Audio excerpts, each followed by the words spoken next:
जय हिंद दोस्तों। तो कैसे आप लोग, उम्मीद करते हैं आप लोग एकदम अच्छे हो गए, अच्छे से पढ़ाई कर रहे होगे। जैसा कि आप सभी को पता है हम लोग क्या पढ़ रहे हैं, हम लोग पढ़ रहे हैं कक्षा 10वीं की गणित विषय। उसमें क्या डिस्कस कर रहे हैं, उसमें डिस्कस कर रहे हैं कक्षा 10वीं की छठी अध्याय जिसका नाम है त्रिभुज। और त्रिभुज पढ़ने के दौरान हमने दो तीन चीजें बहुत अच्छे से डिस्कस किया है। थेल्स थ्योरम जिसे हम प्रमेय 6.1 के नाम से जानते हैं, प्रमेय 6.1 का विलोम जिसे हम थेल्स थ्योरम का विलोम कहते हैं, उसको हमने अच्छे से सीखा था। चलिए क्वेश्चन देखते हैं। क्वेश्चन क्या बोला, आकृति 6.20 में, मतलब ये हमारे पास आकृति दिया गया है 6.20 में। क्या बोला गया है, डी समानांतर ओ क्यू। जैसे ही हमें समानांतर दिखता है वैसे ही हमारे मन में क्या आना चाहिए, क्या चमकना चाहिए, थेल्स थ्योरम प्रमेय 6.1। अब देखते हैं यहाँ पे डी समानांतर ओ क्यू कहाँ पे है ना। देखते चलते हैं और बनाते चलते हैं, देखते चलते हैं और बनाते चलते हैं। ध्यान दो, क्या डी समानांतर ओ क्यू, ये हो गया, देखो ये हो गया डी और ये हो गया ओ क्यू। यानी हमें इस वाले त्रिभुज के बारे में बात करना है, मतलब हमें इस त्रिभुज के बारे में बात करना है। चलो अब इस त्रिभुज को हम बना भी लेते हैं, इस त्रिभुज को बना लेते हैं, साथ के साथ बनाते चलेंगे ताकि हम आसानी से सॉल्व कर सकें। चलो हमने बना दिया इस त्रिभुज को। चलो और ये हो जाएगा हमारे पास, ये हो गया डी और ये हो गया ई, और ये क्या हो जाएगा हमारे पास ओ, और ये क्या हो गया क्यू। यहाँ पे क्या है हमारे पास पी। तो हमारे पास पहला कंडीशन क्या था, पहला चलो यहीं लिख देते हैं डी। हमारे पास पहला कंडीशन है डी समानांतर ओ क्यू। तो हम क्या बोलेंगे, हम बोलेंगे प्रमेय 6.1 या आधारभूत समानुपाती का प्रमेय, या ऐसे बोल देंगे थेल्स थ्योरम से, या थेल्स प्रमेय से, थेल्स प्रमेय से, थेल्स प्रमेय से क्या बोल देंगे, थेल्स प्रमेय से। देखो ये भुजा जो है इस भुजा के समानांतर, यानी ये मतलब समान अनुपात में बांटा होगा। इसका मतलब पी, इसका मतलब क्या मिल गया यहाँ से पी बट्टा ई क्यू, ये बराबर हो जाएगा आपका पी डी बट्टा डी यू। ये मान लो आप पहला, इसको मान लो आप क्या, पहला समीकरण बोल दो। इसको क्या बोल दो आप, पहला समीकरण। इसको बोल दो आप क्या, पहला समीकरण। ठीक है, चलो क्लियर है। चलो अब आगे बढ़ते हैं। और डी एफ समानांतर किसके है, ओ आर के। देखो यहाँ पे है डी एफ, यहाँ पे ओ आर। चलो लिख लो, ये हो गया देखो डी एफ, ये हो गया ओ आर। यानी किस त्रिभुज के बारे में बात कर रहा है, इस त्रिभुज के बारे में बात कर रहा है। ठीक है, किस त्रिभुज के बारे में बात कर रहा है, इस वाला त्रिभुज। चलो उसको भी हम यहीं बना लेते हैं, उसको भी हम यहीं बनाते हैं। चलो ऐसे कर लेते हैं और इसको ऐसे कर लेते हैं। ठीक है, ये हो गया देखो P, ये हो गया देखो हमारे पास P, और यहां पे हो गया देखो ये D, और ये हो गया O, ये हो गया हमारे पास क्या F, और ये हो गया R। अब हमें क्या क्या कंडीशन दिया गया, हमें दिया गया है DF समानांतर OR, है ना। देखो यानी यहाँ पे हो गया हमारे पास दिया है DF समानांतर OR, और ये क्या देगा हमें, किस हिसाब से, प्रमेय 6.1 या आधारभूत समानुपाती का, या फिर आप बोल सकते हो किससे, थेल्स प्रमेय से। फिर यहाँ पर हमारे पास मतलब समान अनुपात में भुजाएं बांटेंगी। चलो देख लो तो क्या आ जाएगा यहाँ से हमारे पास, यहाँ से आ जाएगा पी डी बट्टा डी यू, ये हो जाएगा हमारे पास पी एफ बट्टा एफ आर, पी एफ बट्टा एफ आर। और ये मान लो आप समीकरण नंबर 2, इसको मान लिया समीकरण नंबर 2। अब देखो समीकरण नंबर 1 और समीकरण नंबर 2 में आपको कुछ कॉमन चीजें दिखेगा। क्या दिखेगा कि सर ये भी देखो P बटा ई क्यू के बराबर है, ये भी देखो P बटा नहीं, ये भी देखो पी डी बटा डी यू के बराबर है, अब ये भी देखो पी डी बटा डी यू के बराबर है, यानी ये भी पी डी बटा डी यू, ये भी पी डी बटा डी यू। यानी हम क्या बोलेंगे, समीकरण 1 और समीकरण 2 से P बटा ई क्यू किसके बराबर हो जाएगा, पी एफ बटा एफ आर के। तो यही चीज हम यहाँ लिख लेते हैं, यही चीज क्या करते हैं हम यहाँ पे लिख लेते हैं। क्या लिखेंगे सर, समीकरण 1 और समीकरण 2 से। ठीक है, दोनों पी डी बटा डी यू बराबर, यानी क्या बोल देंगे, इससे क्या बराबर मिल गया हमें, P बट्टा ई क्यू बराबर मिल गया हमें किसके, पी एफ बट्टा एफ आर के, पी एफ बट्टा एफ आर के। चलो यहां तक कोई डाउट नहीं होगा, यहां तक एकदम अच्छे से सारी चीजें समझ में आ गया होगा। अब आते हैं आगे क्वेश्चन पे, दर्शाइए ई एफ समानांतर क्यू आर।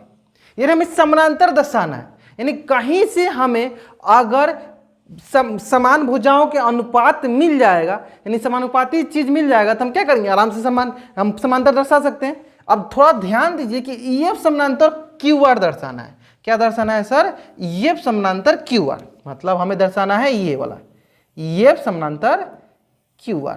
यानी कुल मिला के हमें देखना है कि सर एक त्रिभुज दिया गया है, ये देखो ये त्रिभुज हो गया हमारे पास P, ये हो गया देखो Q, ये हो गया R। तो हमें देखना है क्या, देखो E और ये हो गया F। तो हमें देखना है क्या क्या कौन कौन सी भुजा होनी चाहिए, EF समानांतर QR, ये भुजा इस भुजा के समानांतर।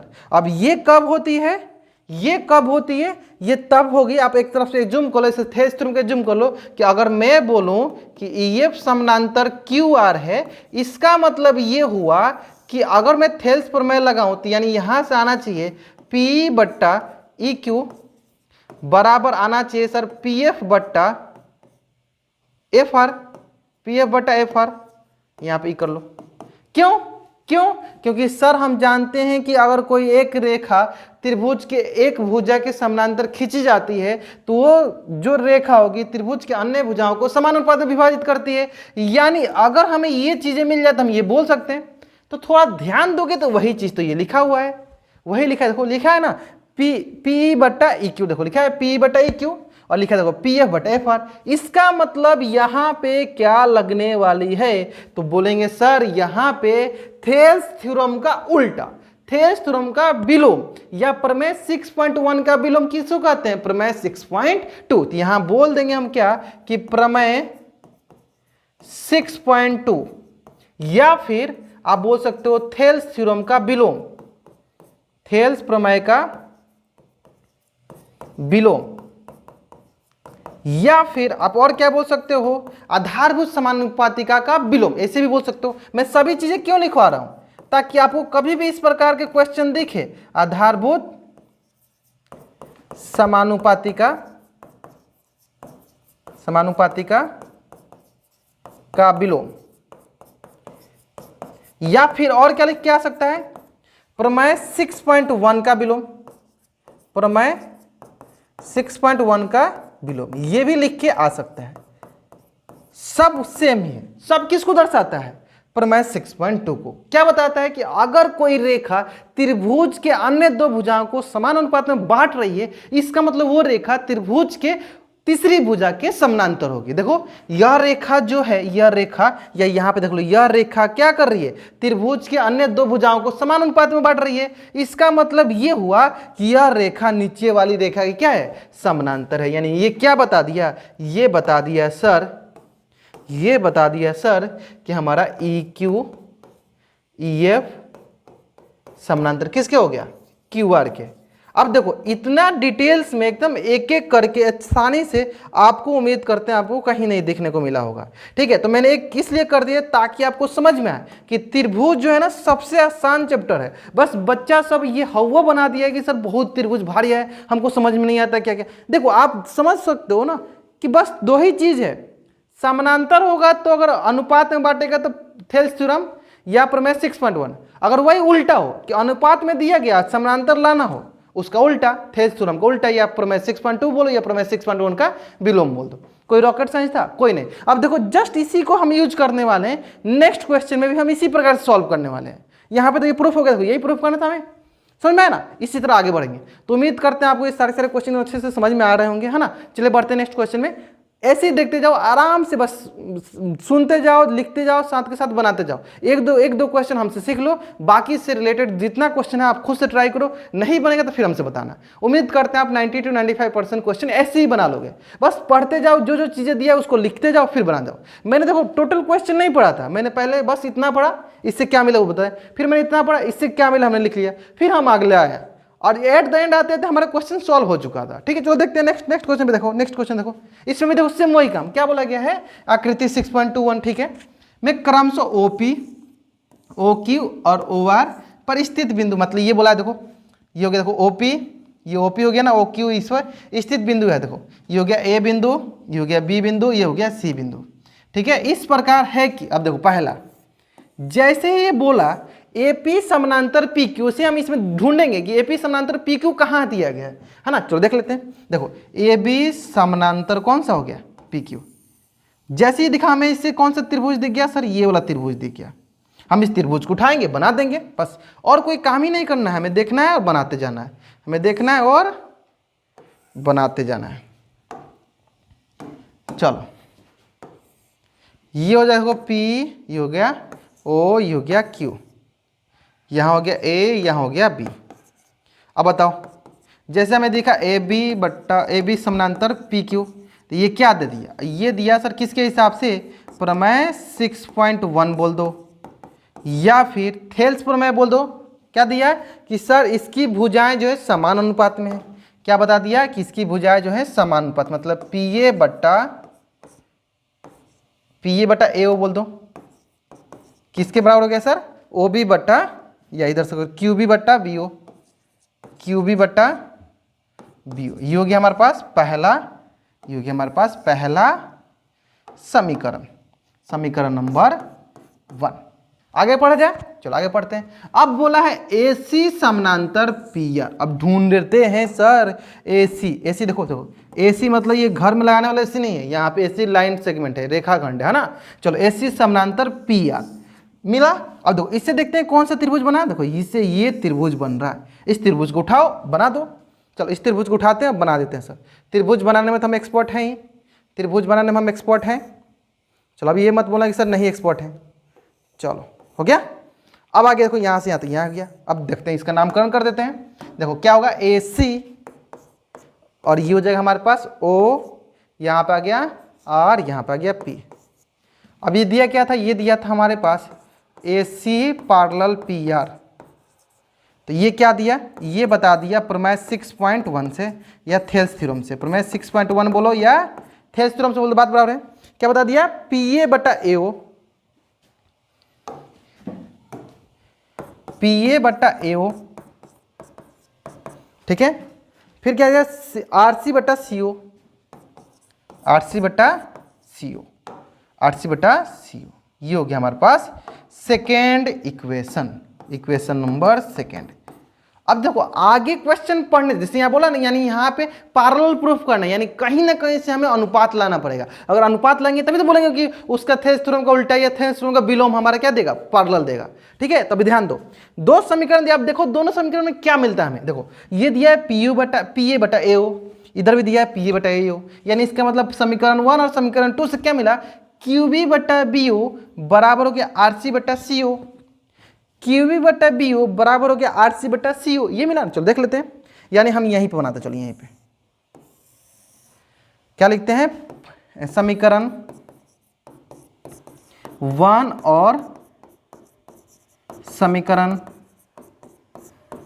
2 से, समीकरण 1 और समीकरण 2 से क्या मिला हमें, ये मिल गया सर क्यू बी बट्टा बी ओ बराबर मिल गया सर आर सी बट्टा सी ओ, है ना, आर सी बट्टा सी ओ। अब हमें बस इससे ये बता दो कि सर इससे कौन सा त्रिभुज बनेगा। जब आप इससे त्रिभुज बता दोगे तो आप इस क्वेश्चन को आसानी से सॉल्व कर दोगे। देखो मैं दिखाता हूं, देखो क्या दिया गया, देखो ध्यान से देखो, बस जो जो दिया देखते जाओ। क्यू बी, देखो यहां से लेकर यहां तक क्यू बी बट्टा बी ओ, ये हो गया। आर सी, ये आर सी हो गया बट्टा सी ओ, ये वाला हो गया। इसका मतलब सर इस त्रिभुज के बारे में बात की जा रही है, इस त्रिभुज के बारे में बात कीजिए। और इस त्रिभुज में क्या बात की जा रही है, और इस त्रिभुज में क्या बात की जा रही है कि सर ये भुजा का अनुपात इस भुजा के और इस भुजा का अनुपात इस भुजा के बारे में बात की। मतलब मैं अगर इसे बना दूं आपको, जैसे मैं ये त्रिभुज अगर बनाऊं तो ये हो गया देखो ओ, ये हो गया आपके पास क्यू, ये हो गया आपके पास आर, और यहां से हो गया आपके पास देखो सी, और ये हो गया बी, है ना। अब ध्यान दीजिएगा, देखो क्या बोला है, क्यू बी बट्टा बी ओ, इसका अनुपात इसके बराबर, आर सी बट्टा सी ओ यानी इसका अनुपात इसके बराबर।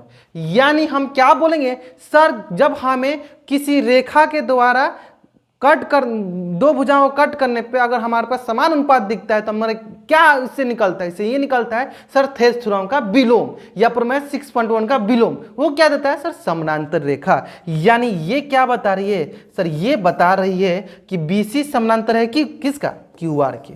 बीसी या क्यूआर समानांतर किसका है, बीसी के। किसके हिसाब से सर, किसके हिसाब से? तो बोलेंगे प्रमेय 6.2 या थेल्स थ्योरम का विलोम से, या यानी किसके हिसाब से बोल देंगे? प्रमेय 6.2, या फिर क्या बोल देंगे सर? या फिर यहां बोल देंगे क्या? थेल्स थ्योरम के विलोम, थेल्स प्रमेय के विलोम से, या आधारभूत समानुपातिका, या फिर आधारभूत समानुपातिका के विलोम से। यानी प्रमेय 6.2 से हम उसका उल्टा, अगर हमारे पास अनुपात दिया हो, समानांतर प्रूफ करना हो, प्रमेय 6.2, अगर हमें समानांतर दिया हो, अनुपात प्रूफ क्या करना हो, प्रमेय 6.1 या थेल्स थ्योरम। ठीक है, जैसे ऊपर दिया था देखो, पैरेलल दिया था, हमें क्या बोलते हैं, अनुपात में प्रूफ करना था, क्या लगाए? Thales theorem. अगर हमें अनुपात दिया हो, पैरेलल प्रूफ करना हो, थेल्स थ्योरम का विलोम या प्रमेय 6.2। अब बताओ इस क्वेश्चन में कोई रॉकेट साइंस है? कोई भी रॉकेट साइंस नहीं है, बस ध्यान से जो भी क्वेश्चन में दिया गया उसको देखते जाओ, बस उसके रिगार्डिंग त्रिभुज बनाते जाओ, सॉल्व करते जाओ। दो ही चीज तो है, समानांतर होगा, अनुपात निकालो, थेल्स थ्योरम, अनुपात दिया है, समानांतर निकालो, थेल्स थ्योरम का विलोम। क्लियर है? चलिए, तो इस प्रकार हमने पांचवा क्वेश्चन, छठा क्वेश्चन बहुत अच्छे से शांतिपूर्वक डिस्कस किया, ताकि अगर आप ये दोनों क्वेश्चन सीख जाओगे ना, आने वाले कोई भी क्वेश्चन हो, सब क्वेश्चन को आप इसी तरह बना लोगे। ठीक है, चलिए मिलते हैं हम लोग नेक्स्ट क्लास में, जिसमें इसके आगे क्वेश्चन को डिस्कस करेंगे। उम्मीद करते हैं आप मेरा सारा का सारा वीडियो देख रहे होगे और आपको एकदम अच्छे से सारी चीज समझ में आ रहा होगा। फिर भी कोई डाउट रह गया है तो जरूर जरूर पूछ लिया करो, डाउट अधूरा नहीं रखना है। ठीक है, चलिए मिलते हैं नेक्स्ट क्लास में।